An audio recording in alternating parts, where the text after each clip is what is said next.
Remember, the government was elected to take care of the people. They're supposed to take care of the people's want and need.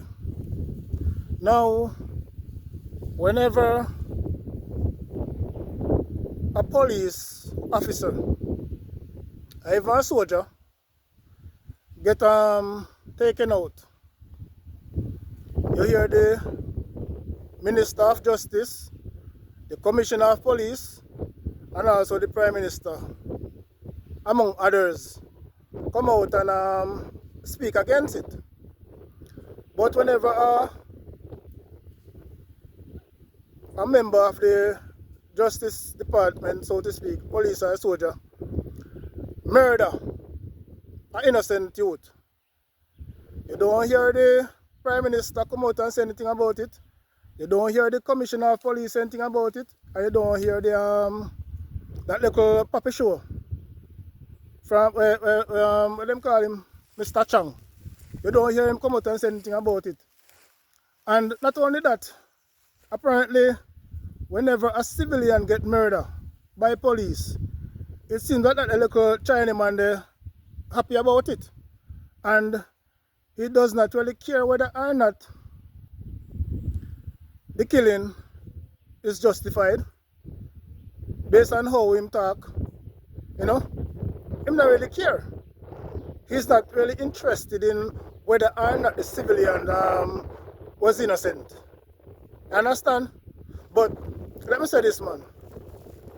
If this thing continue where you have police going around and just murdering people, then it might end up trigger a civil war here in Jamaica. And remember, you know, they say that peaceful demonstration don't really bring result.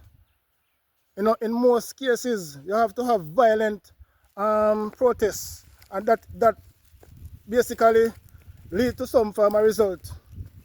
And as you can see, it happened in Kenya.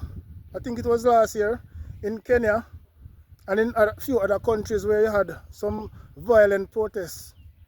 And because the people decide so them are going to make the sacrifices, many lose their life, but at the end of the day, they get some form of result.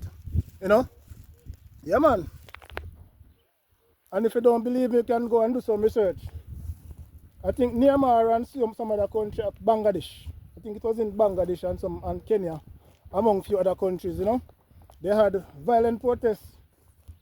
Now that I'm not saying that Jamaica should take matters into their hand, but what I'm saying is that this thing cannot continue, where officers free to go around and just do as them like and then not come out of it. That can't work, you know. That can't work. And so if those in authority don't look into it and say, boy, you know, something have to go, some adjustment have to make, then, and no wonder why, you know, they don't want these officers to be wearing any camera. Look here, man. I strongly believe that those in authority came to the conclusion that when them buck up criminals or whoever they suspect to be a criminal, whether they have anything illegal on them or not, they're going to be executed. Yeah, man. I strongly believe that. Trust me. Yeah.